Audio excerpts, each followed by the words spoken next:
Hi friends, welcome back to one more video. Last video చెప్పినట్టయితే ఈ వీడియోలో నేను ఎక్కడికి వెళ్ళాను, ఎందుకు వెళ్ళాను అన్న ఫుల్ డీటెయిల్స్ ఇస్తాను. 4 o'clock ఇంటి దగ్గర స్టార్ట్ అయిన వాళ్ళు అక్కడికి వెళ్ళేసరికి 8 అయింది అనమాట. ఇంకా వెళ్ళడం కోనేరే ఫస్ట్ అనమాట విజిట్. సో అక్కడికి వెళ్ళిపోయి ఇంకా కాళ్ళు చేతులు అంతా కడుక్కొని ఇంకా అక్కడ నుండి మేము డైరెక్ట్గా ఫస్ట్ అమ్మవారి గుడికే వెళ్ళాము. ఎందుకంటే ఈ ఏరియాలో ఫస్ట్ మనం అమ్మవారిని దర్శించుకున్నాకే ఇక్కడ గుడిలో ఉన్న శివయ్యని మనం దర్శించుకోవాలి. సో మేమైతే అమ్మవారి గుడికి వెళ్ళేటప్పటికి అక్కడ జనాభా అయితే మాకు అంతేం కనిపించలేదు.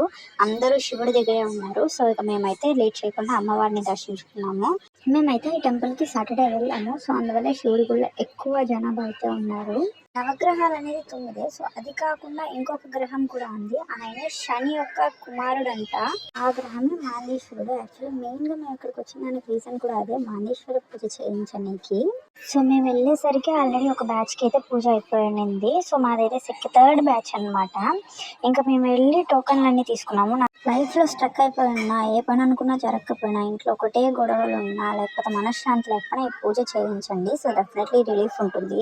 పూజ అయిపోయాకైతే మిరియాల అన్నము అలాగే పంచామృతం ప్రసాదంగా ఇస్తారు. దీన్ని అయితే ఎవరికి ఇవ్వకుండా మీరే తినేయాలి. లైఫ్లో అయితే చేంజ్ ఉంటుంది. Like and subscribe.